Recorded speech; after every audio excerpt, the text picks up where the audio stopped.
Hello, everyone, and welcome. My name is Tyler Blaschko. I'm a West End resident and a community-based educator. I'll be your moderator this evening, and I want to welcome you all to tonight's live and interactive telephone town hall discussion with Leah Gazan. I want to start by acknowledging that Winnipeg Centre is on Treaty 1 territory, homeland of the Métis Nation. I would also like to acknowledge that we get our water from Shoal Lake 40, Treaty 3. I'm very excited to be here with you and my friend Leah Gazan, Member of Parliament for Winnipeg Centre. Right now, we are calling thousands of your neighbours.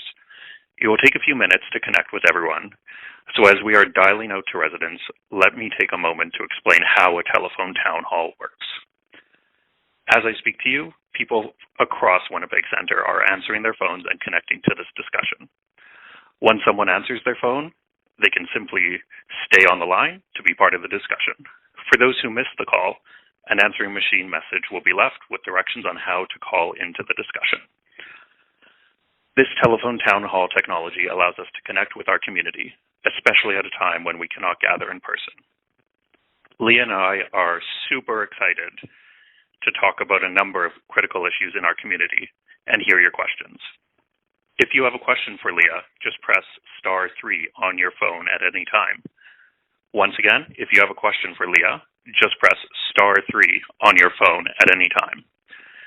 Someone on our team will take down your question and put you in line to ask your question live. For those of you just joining the call, welcome. This is a telephone town hall with Leah Gazan, your Member of Parliament for Winnipeg Centre. I see we still have a number of phones to call, so as we wait for everyone to join, I'd like to welcome Leah to the call. Welcome, Leah. Thank you so much, Tyler, and thank you so much for hosting this really exciting event tonight. And I'm so excited to be joined by so many people in our riding. I know that this has been a difficult time for many, and I'm so looking forward to seeing you in person when I can. But until then, I hope we have a good visit tonight. I hope you have lots of questions for me, and I'm super excited to share some of the really wonderful initiatives we've been working on in Winnipeg Centre, but also things that we've been pushing nationally, certainly as your Member of Parliament and our team, and also our NDP. Thanks, Leah. For those of you just joining us on the call, we are here tonight for a community discussion with Leah Gazan. Tonight we'll be taking questions and talking with Leah about her work as the MP for Winnipeg Centre. We'll also be taking a few questions through an interactive real-time poll. Just a reminder that if you have a question for Leah, you can press *3 on your phone at any time, and someone on our team will take down your question and put you in line to ask your question live. Please be aware that any information you may choose to provide will only be used for the sole purpose of carrying out Leah's functions as your Member of Parliament and for the reason it was provided. Looking at our systems, I can see that many people are joining us on the line. While some may still be accessing the call, I think we are ready to get started with tonight's telephone town hall. I would like to remind everyone that you can get in line to ask Leah Gazan a question by pressing *3 on your phones. I would like to start our community discussion with a few words from Leah on our main topics this evening. Thank you so much, Tyler, and I'm so excited to be here tonight and be able to speak with so many of you. This past year has been a trying time for many of us. I know for me as your Member of Parliament, I've really missed sitting and being with the community in person, but one thing I do know is that our community has demonstrated resiliency, strength, and creativity. And our wonderful community has given me so much hope. We have worked together through very difficult times, many of our frontline organizations, and just individual people doing their part to help each other out. I'm looking forward to discussing several critical things that I've been working on in partnership with the community and things that we've been working on nationally with the NDP. Again, thank you all so much for joining us tonight. I'm so looking forward to talking about things that matter to you. Thank you, Leah, for that. I think it's so important everyone is able to live with dignity, and a guaranteed livable basic income is such an important step towards that. Before you go on with your opening remarks, I think now is a good time to ask our first poll question. Please state your level of agreement or disagreement with the following statement. Do you support Motion 46 for a guaranteed livable basic income? Press 1 for yes, press 2 for no, press 3 for undecided. Once again, the question is, do you support Motion 46 for a guaranteed livable basic income? Press 1 for yes, press 2 for no, press 3 for undecided. Thanks, everyone, for participating in that poll. Leah, I believe you have more opening remarks you would like to include. Yes, thank you so much, Tyler, and thank you so much for starting us out in such a good way. I am very excited about Motion 46. It's something that myself, along with my team, and Guaranteed Income Canada and Guaranteed Income Manitoba have been working on trying to push for a guaranteed livable income for all. We know, even prior to the pandemic, but it certainly became even more apparent during the pandemic, that our social safety net is insufficient. People are being left behind, disabled persons, people with complex mental health and trauma, seniors, students, temporary foreign workers, people who are unhoused and living rough, unpaid work, care work, veterans, and so many more. It costs a lot of money to keep people poor. When we talk about the high cost of looking after people, I argue that it actually costs a lot of money to keep people poor. For example, the World Health Organization has declared poverty to be the single largest determinant of health. There's a direct link between poverty and high rates of incarceration. And according to federal data, the John Howard Society has indicated that for one person, only one person, it costs $115,000 a year to keep somebody incarcerated. Can you imagine if we use that money to actually invest in people? And we know, according to the Parliamentary Budget Officer, who did a careful breakdown between 2011 and 2012, we know that it showed that each Canadian pays about $550 in taxes per year on criminal justice spending. We need to create a social safety net that works, and this was certainly called for in the National Inquiry into Murdered and Missing Indigenous Women and Girls 4.5, which called for a guaranteed livable basic income for all Canadians and Indigenous peoples. It is unacceptable to me, particularly as the Member of Parliament for Winnipeg Centre, that we have so many people living rough. We have so many children and families living in poverty. We continue to be the third poorest riding in the country. There is no reason why people have to live in this country, especially when the ultra-wealthy in this country have made tens of billions in profits since the beginning of COVID-19 crisis, while families and individuals across the country have been forced into deeper levels of poverty. It's time that we legislate a long-term permanent plan that prioritizes people over corporations. And it's time that the ultra-wealthy pay their fair share. And we know that it works. There's been proven benefits, in fact, in Manitoba, that when you look after people, when you provide people with a guaranteed livable income, that there's benefits. And I point to specifically the 1970s Dauphin Mincome and the Ontario Basic Income Pilot. The Mincome was one of the most ambitious social science experiments ever in Canada, and we saw a decrease in hospitalization, improvements in mental health, and a rise in the number of children completing high school. With the latest study in Ontario, their basic income project found that people were happier and healthier, and it did not result in people not wanting to work. That was shown in both studies. In fact, people continued to work, but they had more choices, and they also had a livable income, so they weren't destined to live in poverty. And this is not this is not an unpopular idea. In fact, an Angus Reid study this past summer showed that the majority of Canadians, 59%, are supportive of a basic income.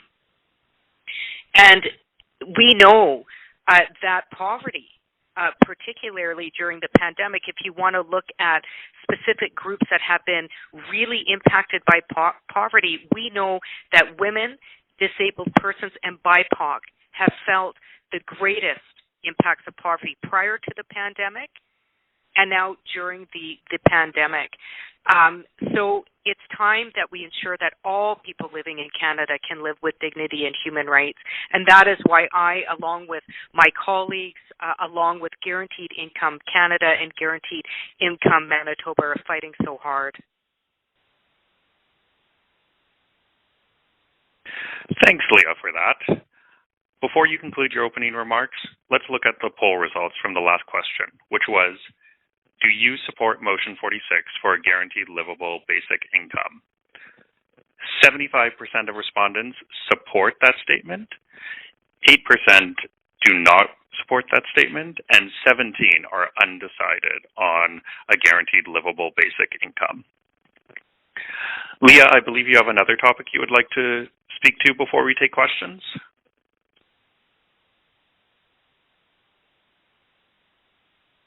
Yes, thanks very much, Taylor.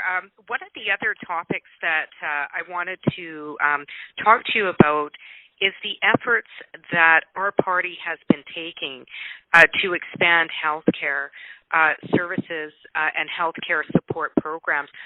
Specifically, a couple that I want to speak to. One, of course, is Bill C-213 for universal pharmacare and dental care, because we have learned during the pandemic, and I would argue that we have known this for a long time. We have known this for a very long time, that there are serious flaws and gaps in our universal health care system related to mental health, dental, and Pharmacare. I have spoken to so many seniors that are literally choosing between medication and rent, seniors that are choosing between food and medication, seniors that are almost at the point of being unhoused because the cost of living, in addition to all the healthcare costs that they are burdened with, are leaving people vulnerable. And that's why the NDP is fighting for expanding our public health care system to include free access to medicines for every Canadian through the Universal Pharmacare program, Bill C-213. Now, I'm very sad to report that this bill came up to vote in the House of Commons and was unanimously voted against, almost unanimously, by the Liberal Party, the Conservative Party, and the Bloc. This is a very sad statement, particularly because the current Liberal government has promised for a long time to put in place a universal farm care system. In fact, they have been making that promise since 1997. You know, seniors are valuable. We know that people that are falling through the cracks are loved ones. They are valuable, and they deserve to get the health care they need. Let's look at mental health. There's so many people during COVID, particularly, that have been struggling with mental health. People should not have to be denied access to proper mental health supports because of income. And I would say the same for dental care, and certainly my party is pushing very hard for this. You know, we have to remember our teeth are part of our body. Why is it that we, at this point in time, we are yet to have a universal dental care for all Canadians? We know, for example, if you get an abscessed tooth, it doesn't just impact your teeth, it impacts your whole body. Good dental health is good for your overall health. And I want to go back to Pharmacare and mention that Canada is, in fact, the only wealthy country in the world with a universal health care system that lacks a universal prescription insurance coverage. We pay the third highest prices for prescription drugs in the world and have to deal with a patchwork of programs and coverage. If we were lucky enough to have coverage at all, like the many seniors I spoke of before who are literally choosing between medication and rent. And Pharmacare for all means that all Canadians will only need their health card, not a credit card, to get the prescriptions that they need. And the plan that we are offering has supported by the nurses union, by healthcare providers across the country. It's a plan for all that will save families more than $500 a year and save $4.2 billion in prescription costs to Canada. And while we are proposing this,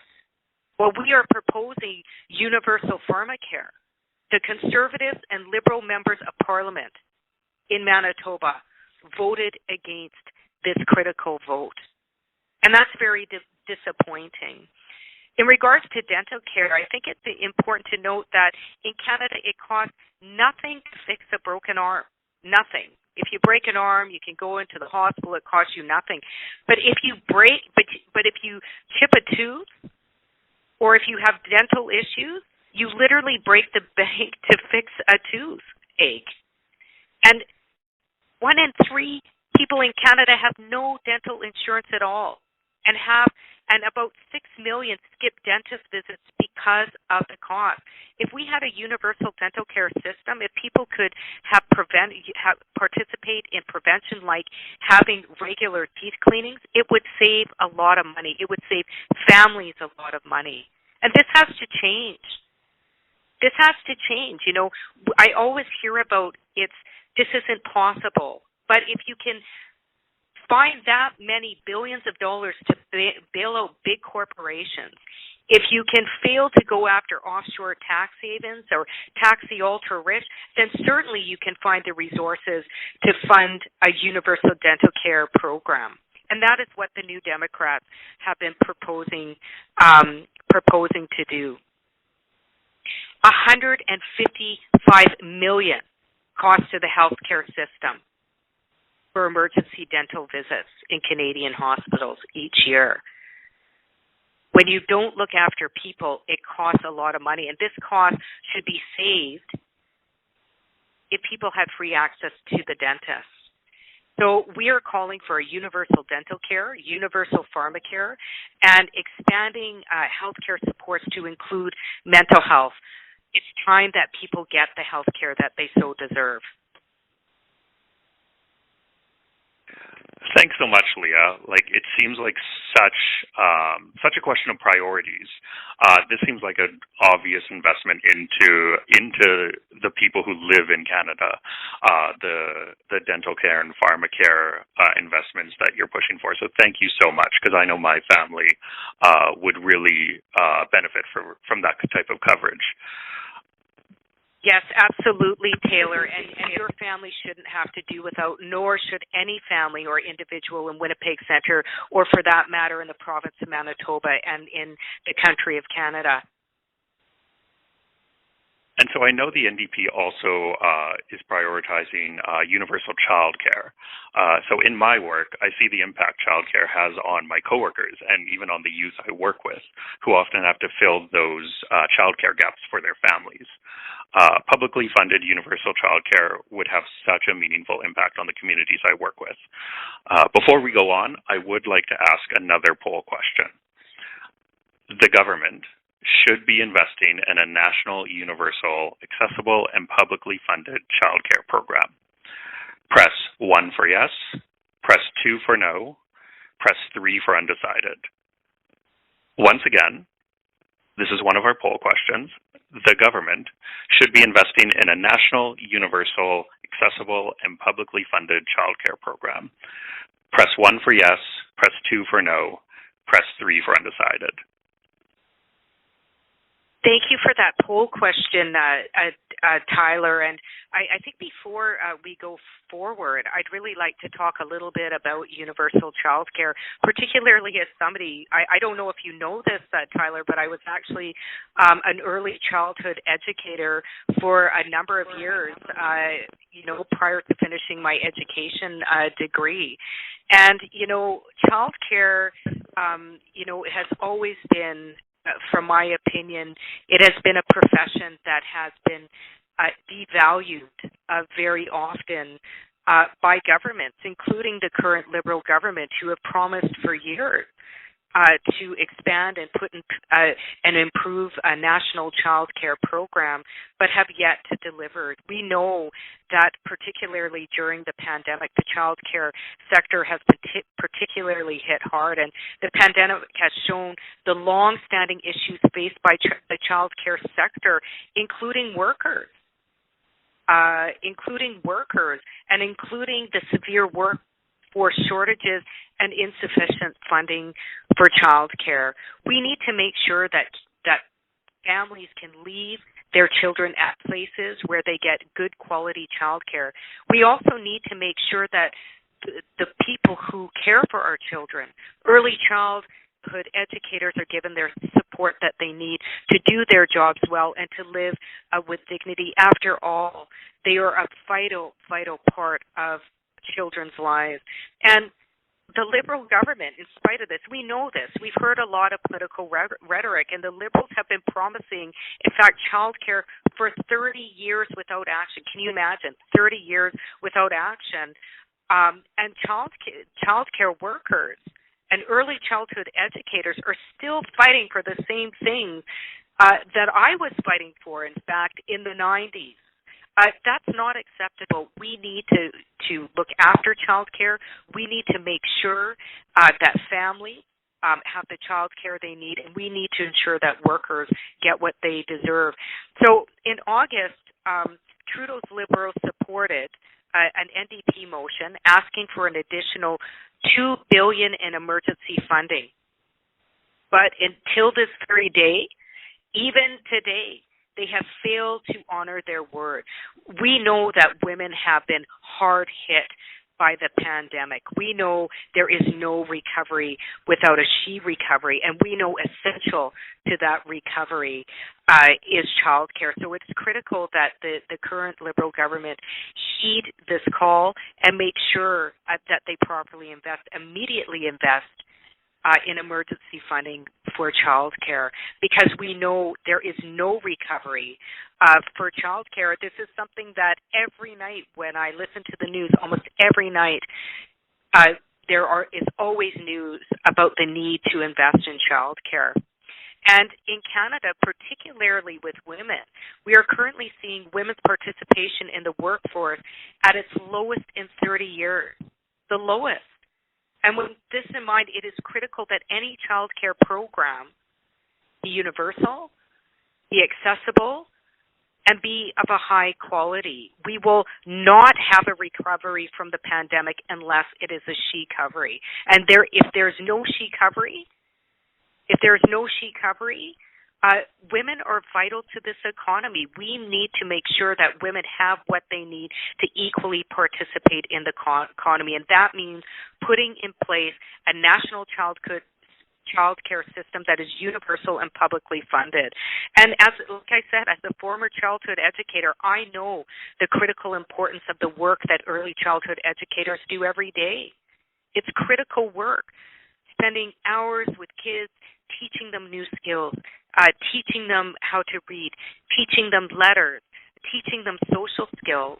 The implementation of a universal child care and early learning system must be supported by adequate funding and national standards for child care, including fair compensation, training, recruitment, and retention for workers.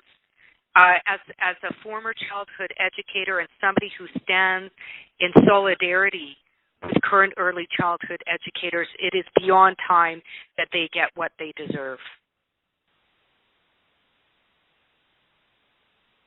I couldn't agree with you more, Leah. The responsibility early childhood educators take on and the imbalance in the way they're compensated is just unbelievable. I'm so happy you're taking this issue seriously. So we have many people eager to ask some questions, so we're going to get to our town hall questions. Again, I would like to remind you that if you do have a question for Leah, you can press *3 on your phone to get in line to ask Leah your question. Someone from our team will take down your question and put it in line to ask your question live. Our first question is from Cynthia in St. James. Cynthia, you are live. Hi. Leah Kazan, thank you for all that you do for us in the city of Winnipeg and representing us. I am currently with my husband fostering two girls, and we were just wondering today about the supports that the NDP could provide to better support and navigate the young people that are in care, whether they're Indigenous or not. Fostering children is a vital part of Manitoba's need. However, we would like to see eventually that need is decreased when children are educated, like you said, and they provide an income for themselves, and then they provide taxes towards the province where they live. And they're young women too, so we win on all counts if we can foster a sense of hope and a sense of self confidence in.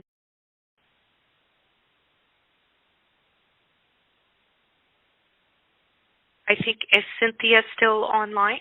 Yes, I'm still. Oh, sorry. You cut out, Cynthia. Sorry. Oh, sorry. Okay.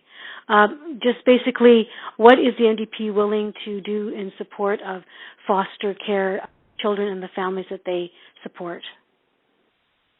Well, I know that certainly there's so many kids in need of care, and one of the things that we've been pushing certainly is adoptive and customary and kinship leave for parents.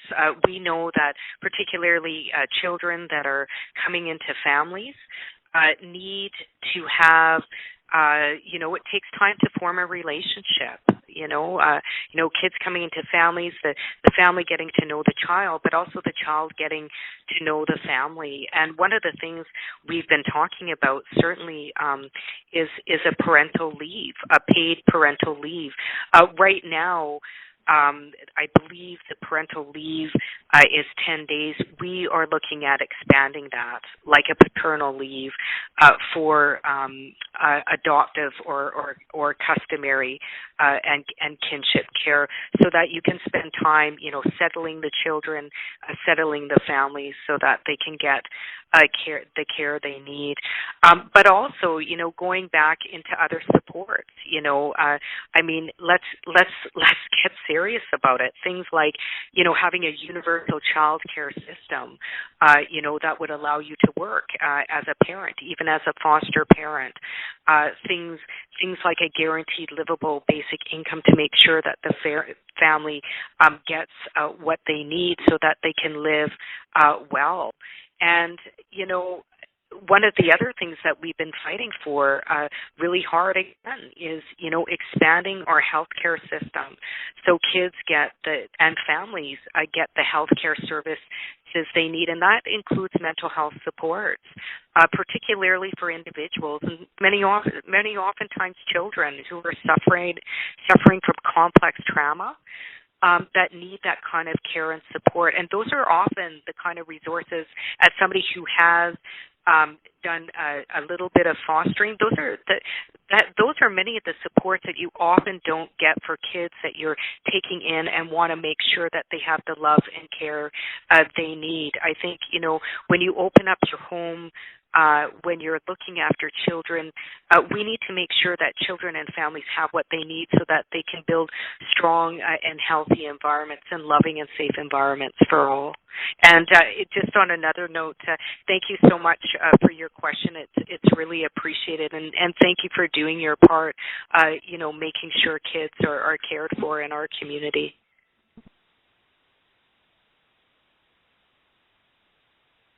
Thanks, Leah, and thank you, Cynthia, for that question. Let's go straight to our next question. We have a question from Lorraine in Wolseley. Lorraine, you are live. Thank you. Hi, Leah. This is Lorraine McKenzie-Shepherd. I am wondering if the NDP has any plans to put in place publicly funded and monitored personal care homes. Thank you so much for your question, Lorraine. And absolutely, we are pushing for publicly an end to for-profit long-term care and putting in place national standards immediately. We put forward the other day an opposition day motion specifically on long-term care, and unfortunately, it was voted almost unanimously against by the Liberals and the conservative government. This is shameful. We need to take profit out of long-term care. People should never profit when it risks the quality of life of others. And certainly we've seen during the pandemic, even in our very own riding, we've seen the negative impacts that for-profit long-term care has had on residents, seniors, and disabled persons. This needs to change immediately. I'm shocked that the federal government isn't taking more swift, strong actions to see an end to for-profit long-term care, and also to immediately put in place national standards. I was able to ask the seniors minister questions the other day specifically in regards to long-term care. And I think we know with the urgency of the pandemic, we don't have years and years to figure this out, because while we do this, we lose loved ones. But more so, we have definitely demonstrated that there's so many people in this country that are not living in dignity. And one of the places that we've seen that certainly are in for-profit long-term care homes. So the NDP is fighting hard to change it. I wish the Liberals and the Conservatives would join in this fight.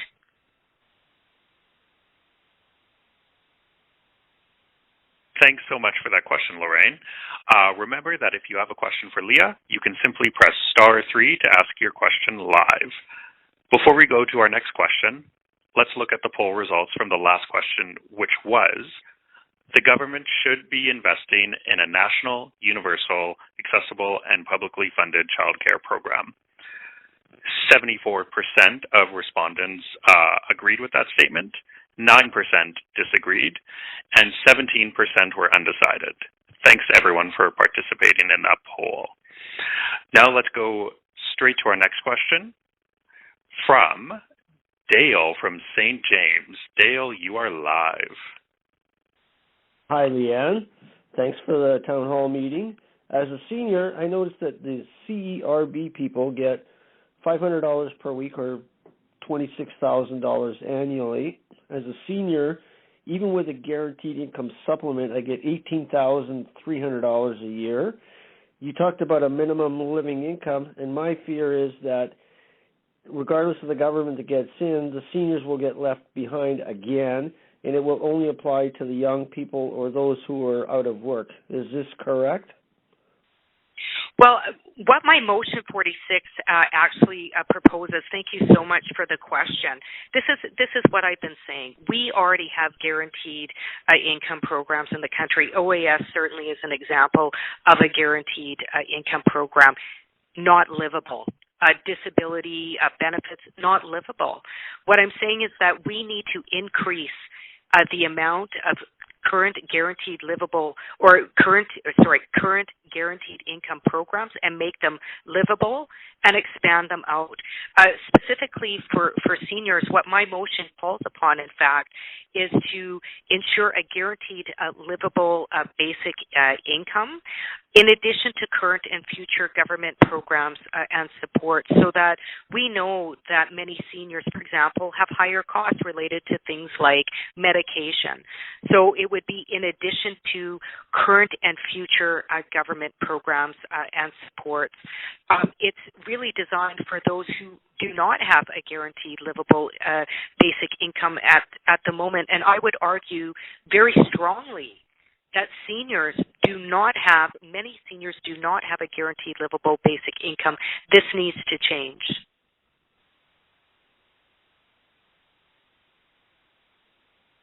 Thanks, Leah. and thank you for that question. Before we go to the next question, I would like to ask our final poll question. Question 3. Did you find this telephone town hall accessible, engaging, and valuable? Press 1 for yes, press 2 for no, press 3 for undecided. Once again, the question is, did you find this telephone town hall accessible, engaging, and valuable? Press 1 for yes, press 2 for no, press 3 for undecided. Thanks, everyone, for participating in that poll. Let's get back to questions from you. Our next question is from Danny. Danny, you are live. I've talked to you before, Ms. Gazan, about how unsafe I feel in Winnipeg sometimes. But now my question is, as a youth, I've dedicated a lot of my time to social studies and politics around the world. But one thing that strikes me is our youth don't have enough of a say in politics. We have people who are deciding our future who won't see the world in the next 20 years. So what is your stance on lowering the voting age, and how would it be executed under a NDP government? Thank you so much, Danny, and it's so nice to hear from you again. And I just want to commend you for keeping my feet on the fire and always calling on me to ask your sometimes really difficult questions. Personally, as a MP, I do support lowering the voting age to 16. Many of the things that you said, including the fact that, for young people, you are facing some of the most serious crises of our times, and by that I want to speak specifically to the climate emergency. And I think that you should have a say in how decisions are made. I just recently put forward a private member's bill, Bill C-232, calling on the government to make a clean, healthy, and safe environment a human right, calling on the government to ensure that we meet climate targets. They unfortunately voted against my bill.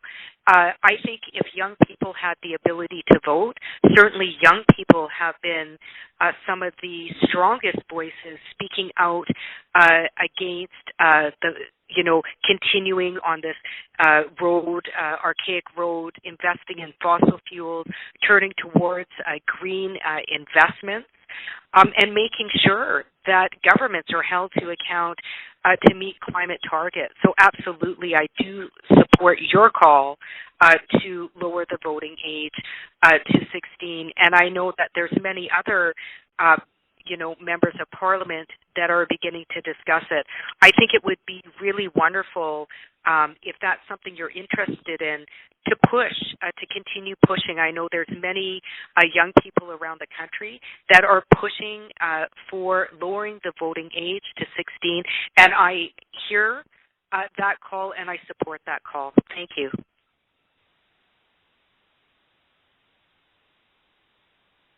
Thanks so much for that question, Danny. Let's go straight to our next question. It is from Henry in Weston. Henry, you are live. Yes, hello, and good evening to everybody. Yes, my question is, all this idea of bringing all this benefits like daycare and everything else, which are great ideas, I think we would probably be able to get it if you look at all the money, the sweetheart deals they've been giving in past to corporations. They should look twice at that, because in some cases it's good, it does create jobs, but in a lot of cases it's just throwing money at the rich. Well, thank you so much for sharing that, and I couldn't agree more with you. In fact, I think governing is about choices, and the NDP and certainly myself are choosing people. Since the beginning of the COVID-19 pandemic, Canadian billionaires are $37 billion richer. And we know that while the ultra-rich get richer, that more people are struggling. And I think that's why, certainly more attention is being placed on putting in place a wealth tax, going after offshore tax havens, ending subsidies to fossil fuels, for example, and investing in people. That's one of the things that the NDP is certainly calling on, putting in place a new 1% tax on wealth tax on those making over $20 million a year, and an excess profit tax on big corporations. Why should corporations be benefiting while people are struggling? Why should corporations be profiteering from the pandemic? We need to, as you indicate, we need to reinvest that billions of dollars recouped from, going after the ultra-rich, taxing, going after big corporations, and we need to do things like expand income security programs like I spoke about, like putting in place a guaranteed livable basic income for all. We need to expand health care by putting in place a national dental care program, for example, Pharmacare, a mental health care program, a universal single-payer public Pharmacare program. And we need to meaningfully, finally, implement the right to housing. Currently in Winnipeg Centre, we are dealing with a housing crisis. In fact, Winnipeg, is in the highest core housing need in the country, with 9,000 specifically Indigenous individuals and families in core housing needs. That could end tomorrow if this government immediately divested from their corporate handouts and invested that money into ensuring that everybody in Winnipeg Centre could live with human rights and dignity and be provided with the supports they need to thrive, including to be able to participate in the workforce by being provided with universal childcare. So I couldn't agree with you more. The time is now, and we need to keep pushing.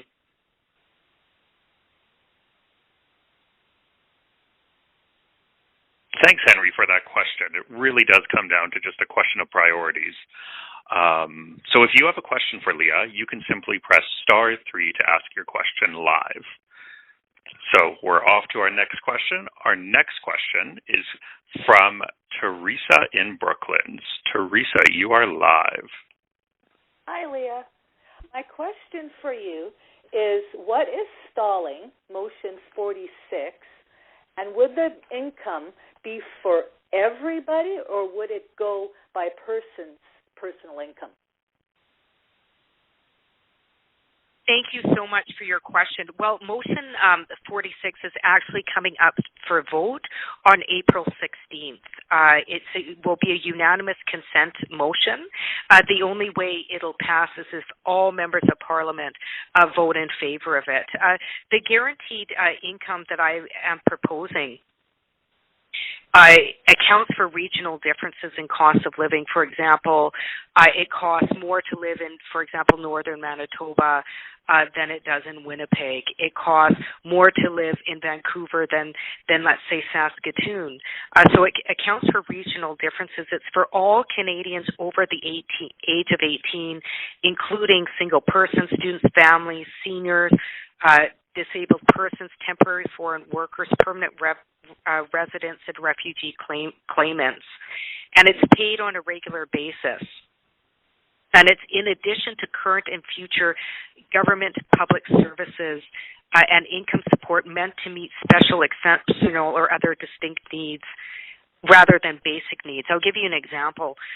Many of the individuals I've spoken to in the disability community talk about how if there was a guaranteed livable basic income that would exclude current supports and services, that it would actually leave people poorer, that a guaranteed livable basic income program must be in addition to current and future government public services and supports, for example, needing to buy things that assist with physical needs, things, for example, medications that you might need for the many invisible disabilities people have.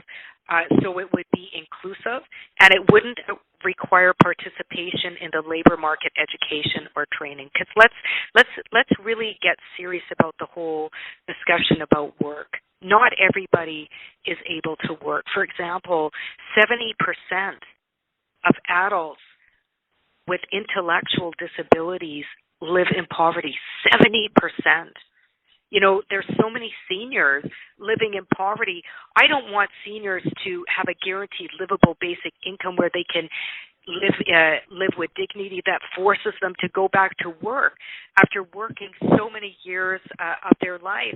And there's many people in our community that are dealing with severe mental health and trauma issues that would do really great working 3 days of work, but it might not be possible for them to work 5 days a week. I think it's time we meet people where they're at. There certainly has been so much research to show even the economic benefits of caring for people and put in place a guaranteed livable basic income for all.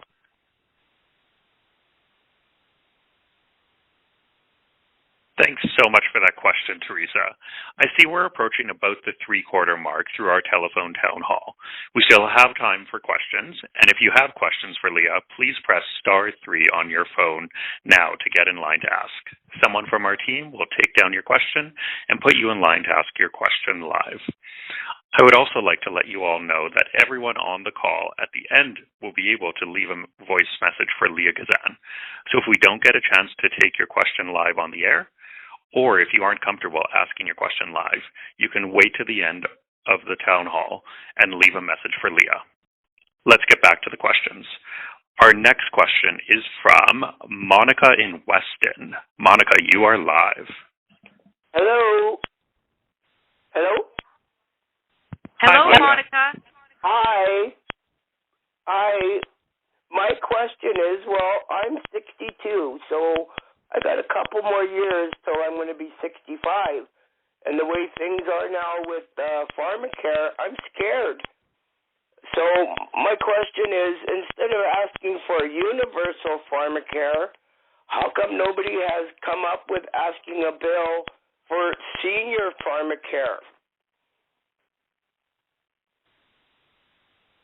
Thank you so much for your question. And there's no argument here. I think, specifically seniors have been hit hard. And like I said at the beginning, really are in a situation. I tell people it sounds like I'm, giving you a political line, but it's absolutely, unfortunately true that there's so many seniors that are choosing between medication and rent, medication and food.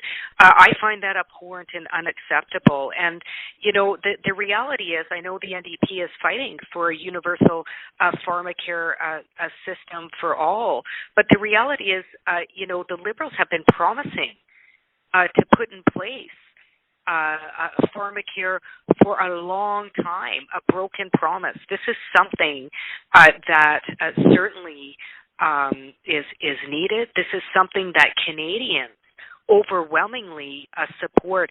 It just lacks political will. I don't think the issue would be, putting in a universal Pharmacare for seniors or putting in Pharmacare just for seniors or a universal Pharmacare system. I think the issue is that this current government lacks the political will to look after people, to make sure that people have the medication they need no matter what age they are and where they live. It is beyond time that seniors in our community are looked after, and that they don't have to risk their health because they cannot afford medication. We know the high costs, in fact, when people do not take the proper medications because they cannot afford it.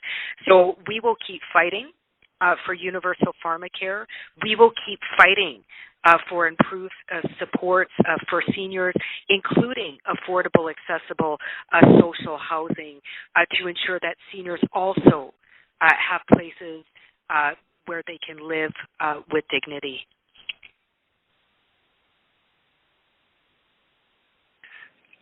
Thanks so much, Monica, and thanks, Leah, for your thoughtful and insightful answers. So our next question is coming from Donna in Weston. Donna, you are live. Yes, good evening. It's good to be on Townhall tonight. My question is, this year in particular, I mean, there's always been the homeless, but we have the shelters, and there's always been, like, at least one hot meal provided. Well, this year, Thunderbird House on Main Street put out a desperation call, and they don't normally get involved. That's not normally their cup of tea, for donations for food, for clothing, for blankets. Hang on for a sec, I've got a dry mouth. Okay. And so they put out a desperation plea. There's more homeless right now than what there ever was. A lot of it has to do with greed. You know, the people that had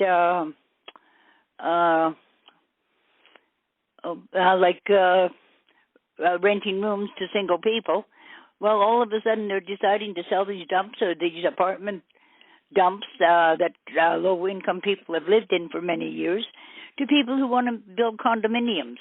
There's more condominiums in Winnipeg than anything else.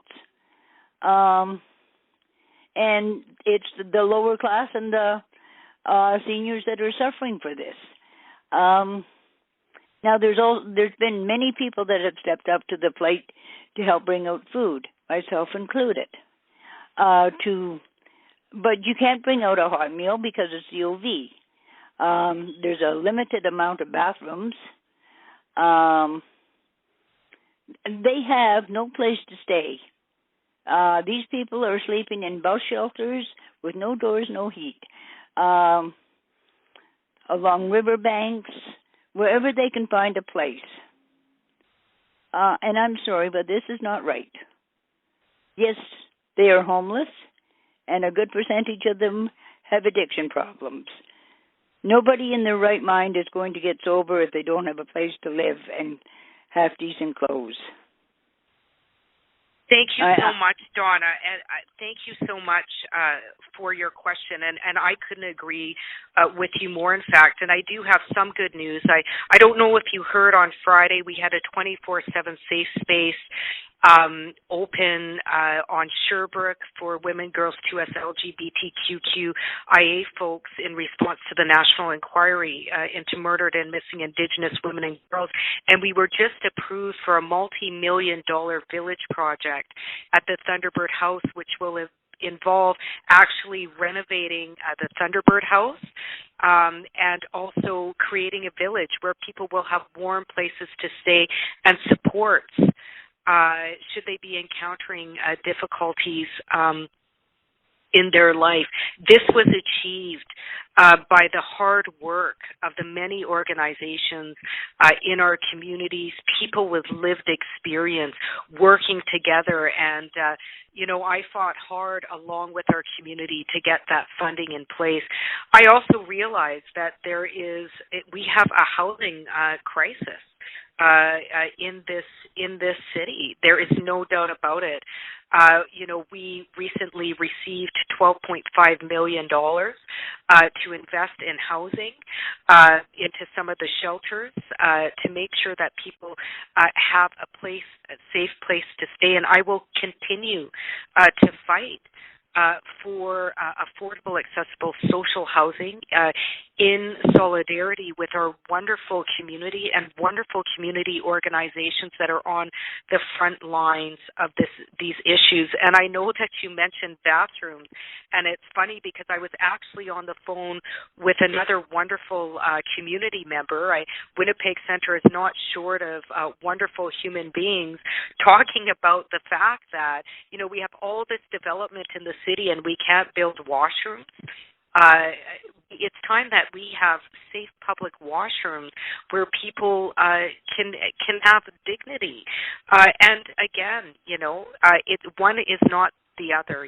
One of the reasons I'm fighting so hard for a guaranteed livable basic income to assist with things, to ensure people have what they need to be able to pay for things like affordable, accessible social housing, to have the money that they need to really have food security. and to live in dignity. So, I join you, Donna, in your fight. I've been a long-time anti-poverty advocate in the city of Winnipeg and certainly nationally, and I join you in your very strong efforts, and I thank you for all the good work you're doing in our community.